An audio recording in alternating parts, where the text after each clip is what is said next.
Chapter 4. The Poet Awakens. Alovich returned to Castle Tannhäuser with Vickers. The boy had no notion of direction, and could have found London as easily as his own home. Fortunately, the old man knew the way. The journey should have been short. A tall man in his prime, with the breeze at his back and a warm sun ahead to beckon him forward, could make the walk from the field to the castle in less than an hour.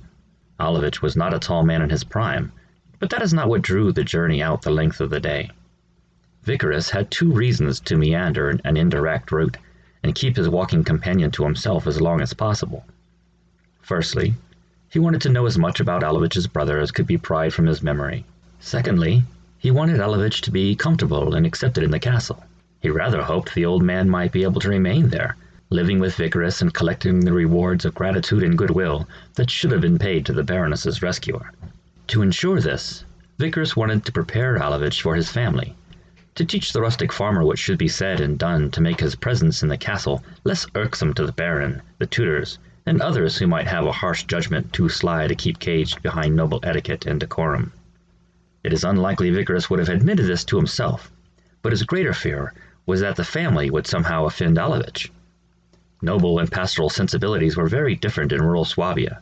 Alovich and his kind had their own set of social expectations, as beyond the comprehension of the nobility as the Baron's expectations were from the farmers of the field, making Alovich as much above them as beneath them. Vickers was terrified that his father or tutors, or even the castle servants, would offend Alovich and drive him away as his father drove away the brother 15 years earlier. Behavior was not the only concern. The lords of Tannhäuser bore magnificent physical beauty. They were tall. Most had the Baron's black hair, framing pale faces with distinguished jawlines. They were naturally muscular, with deep dark eyes. Alovich, on the other hand, was quite cut up by his years under the sun. His face was tanned and wrinkled well beyond the natural effect of his years. He was only 8 years older than the Baroness, but he looked as ancient as the linden trees that surrounded the castle, an apt comparison considered by Vickers as they walked among them, for Alovich's face bore the same color and texture as the bark. Everything about the castle was beautiful. Antique wood, leather, and spectacular gilding greeted every turn of the head. Nothing was accidental or haphazard in the castle. Each piece of furniture, each work of art, each trinket was placed painstakingly by the castle curator. Vickers also feared that Alovich would betray his simplicity by uncouth gawking at the splendor of his surroundings. The 2 of them walked to the front doors, which were opened in perfect timing by the attendants so that neither Vickers nor Alovich had to retard their pace or shorten a single stride to part the swinging doors. The squeak of the hinges, which Vickers' ears had long gone deaf to, spoke loudly to Alovich. Whether it was a greeting or a warning he could not tell, but he entered the castle nevertheless, side by side with the young lord, as equals, as comrades, as old friends might enter a home together. None of Vickers' fears materialized immediately. Alovich was not overcome by the splendor of the castle. He spoke cordially and returned greetings with an appropriate amount of formality, albeit without the elegance of the castle's frequent visitors. The servants were kind and attentive. Once it was determined that Alovich would be remaining through the night, a bath was drawn, a room was made ready, and a place was set for him at the table. Not at all unlike the efforts put forth for any honored member of the aristocracy paying a visit to the lords of Tannhäuser. Vickers held his breath through each introduction, through each opportunity for awkwardness or embarrassment to leap from a word or gesture to mortify him.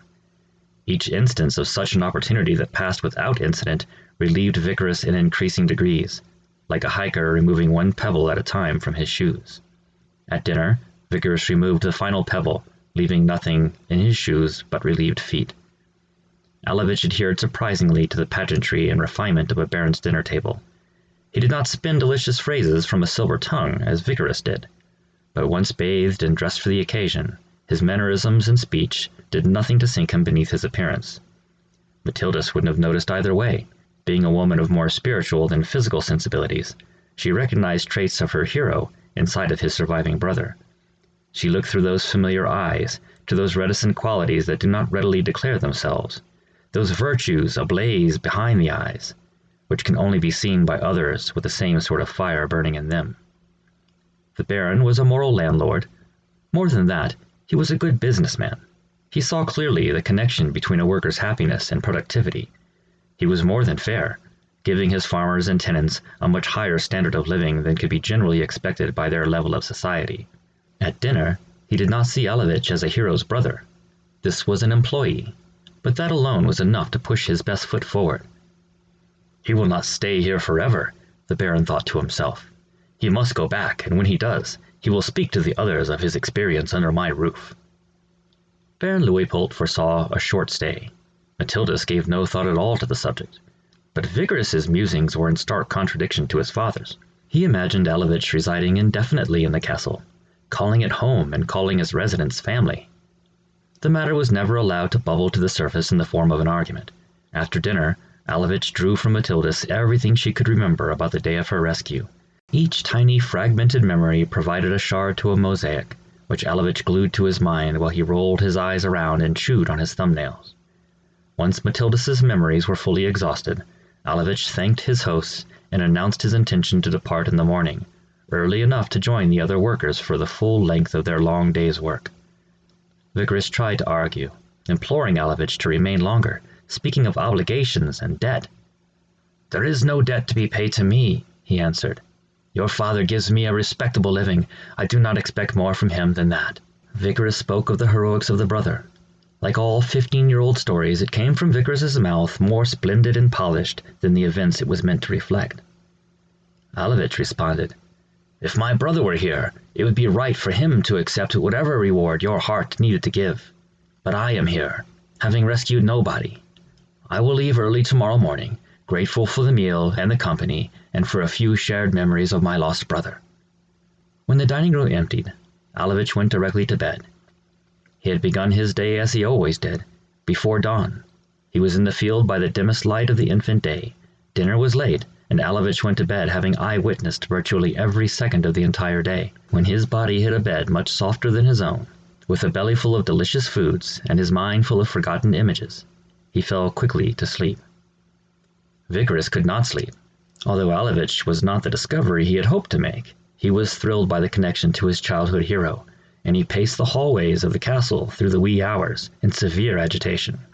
After a day of liberty and discovery, he dreaded his return to the classroom and the castle's return to normalcy. He fell asleep in a hallway, sitting against the wall, beneath the portrait of some ancestor or another. He was awakened by the resounding boom of the front doors closing behind Alovich. Vigorous followed the sound, pushed the heavy doors open by his own desperate strength, and ran several steps past the threshold of the castle entrance. But the sky was still dim, the surrounding woods still shrouded by darkness, and his honored guests had disappeared into it as quickly and completely as his brother had 15 years earlier. Vigorous crawled to his bed, determined to sleep for a few hours before returning to the field and fetching his new friend for a day of idle storytelling.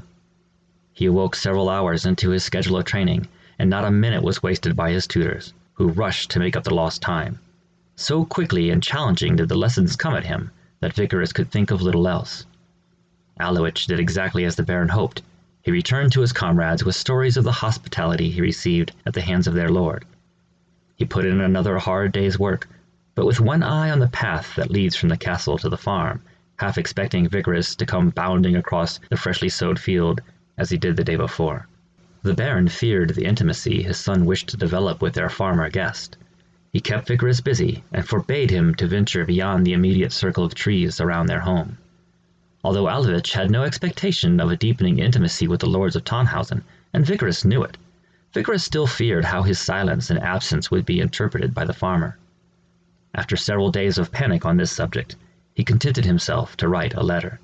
He drew his pen from the well and hovered it over the paper with no notion of what to write. He drifted into a million haphazard thoughts, and only realized he was writing when his ears discerned the scratch of the pen. He looked down to his fingers and saw that his heart had spoken directly to them, bypassing his head and expressing itself in verse. The winter has gone away, so the pasture has told me. As I traveled there, many sights pleased me, of the blossoms fairly made. Who has seen such a lovely glade? His head bumbled clumsily onto the scene, frightening his heart back into hiding, like a rabbit that sat peacefully eating until spooked and sent in a flash into the safety of the underbrush. The feelings were incompletely expressed, the story was yet untold, but his mind could not coax his heart to return to its delicate dance with his fingers. His pen stood frozen above the parchment, with one bulbous drop of ink clinging to the tip, refusing to release itself to the other scribblings as if its life depended on it. He tried to continue the stanza, but his consciousness provided implacable impediments. As long as his head stood present, his eloquent heart hid away. The moment was over, and the verses ended as they stood. The poetry remained as an introduction to an exquisitely praiseful letter to a man he obviously admired. He finished the letter in prose, stating no expectations, no desires beyond the expression of his affection. He concluded the letter, signed it, sealed it with wax and his mother's seal, and tucked it into his tunic. There it rested against his heart until the end of the day. Late in the evening, after his nightly prayers, he kissed the letter, whispered his well wishes to the old man, set the letter on a small round table beside his bed, and he went to sleep.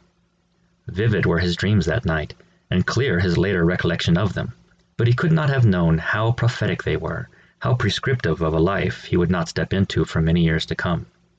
He dreamed that he rode his horse down a narrow path in the woods. His heart leaped from his chest and flew like a bird ahead of the horse. The path opened into a wide road, which led him through towns and over mountains, through fields of violent battle and peaceful gardens. His heart led the way, weaving into song and verse descriptions and interpretations of everything it encountered. Vicarus rode directly behind, experiencing the sights along with the songs of his heart. As hard as he rode, he could not catch his singing heart until it crossed into a forbidden land. He was imprisoned in that empty, forsaken realm, but it did not matter to Vicarus. He reunited with his heart, welcomed it back into his chest, and begged it to continue its song. It obeyed him. He yielded control of his right hand to his heart, and watched and wept as the loveliest verses came into being before his eyes, scratched into expensive imported paper. The words were as lovely as they were strange to him, for they did not pass through his mind until perceived by his eyes. His right hand was not controlled by his head, but by his heart, and it wrote things that Vicarus felt, but did not think. When he awoke, he tried to broker a similar arrangement with his heart. He sat at his writing table and offered himself as servant to that passionate organ, that anxious muscle. But his right hand stared motionless up to him, barely engaged enough to grip the pen. And all conscious attempts to recreate his heart song failed colossally. Frustrated, but not disheartened, he hid his letter to Alowich among his sacred items, rather than sending it, so that the verses within might serve as inspiration once his heart is not so easily spooked out of expression. He gave his daily routine every bit of attention it deserved, but with memories of his dream haunting him like a phantom that can be heard, but not seen. End of chapter 4.